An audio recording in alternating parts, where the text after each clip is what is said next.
The main draw to San Francisco, I think, was EMB, but the hills sure helped because, again, you didn't have to drive anywhere. You could just live in the avenues, and within 20 minutes, you could skate all the way down towards EMB or other spots.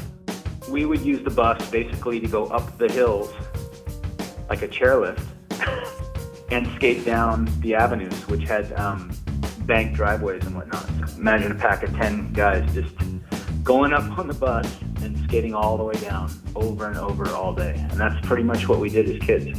A decade later or so, and street skating had really taken off. Vert was dead, and we were soon discovering all the spots downtown San Francisco, out in the avenues. Just everything was ours for the taking. There were no security guards or skate stoppers.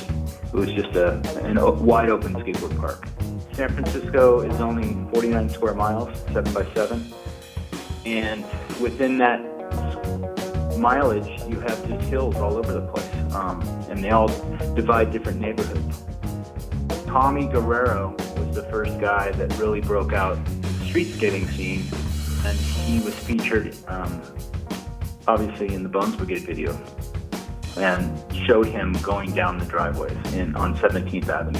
And that blew it wide open, like seeing Tommy skating down a hill, doing tricks in succession without pushing, just using gravity was quite amazing at the time to see that. So moving forward from where Tommy and all of us started, skating the hills, guys like Sean Young, I think he was from Alabama, you could find out, but Sean Young was one of the guys that really blew it wide open with his opening part in Fucktards, the video by Antihero.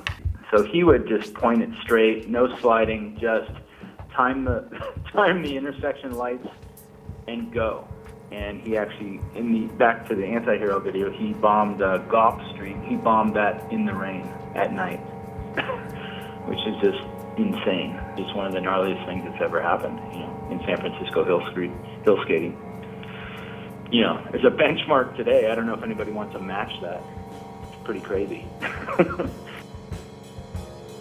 Julien definitely was a guy that, took on the hills with pretty much control and style and power and ease. Definitely feels comfortable going fast on his board, weaving in and out of traffic. Yeah, it's not a problem for him. He probably definitely inspired Sean Young when Sean came out here. Julian's dad lived in Santa Monica and his mom lived up in San Francisco, so he had kind of influence from the Venice Beach guys, the surf skate style. Obviously with Nadas as well. So he skated a lot with Nadas and Eric Dressen and those guys down in Venice, and then he'd come up to San Francisco for months. And he definitely brought the surf style to San Francisco street skating scene, and would pump downhill and carve and just had that loose style to him for sure. Yeah, he lived in the avenues, so that was kind of his domain when he lived in San Francisco, riding the hills and whatnot. Chris definitely had a rabid push and would love to go fast, so he pretty much took to it like a duck to water, no problem. It's just something you do when you live in San Francisco. You just adapt to it.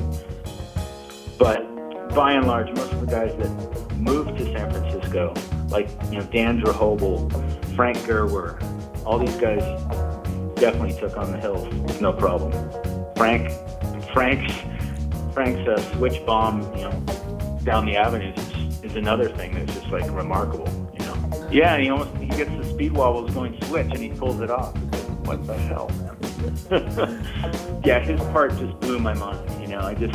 I don't know him that well, but seeing him take his style of skateboarding to the old spots that Chris Senn and John Cardiel and numerous San Franciscan skaters skated back in the day to now was just like, wow, this is definitely next level shit. He definitely proved that he can skate any terrain on any slope, no problem. I think just the hills are weaved into the whole culture of San Francisco street skating.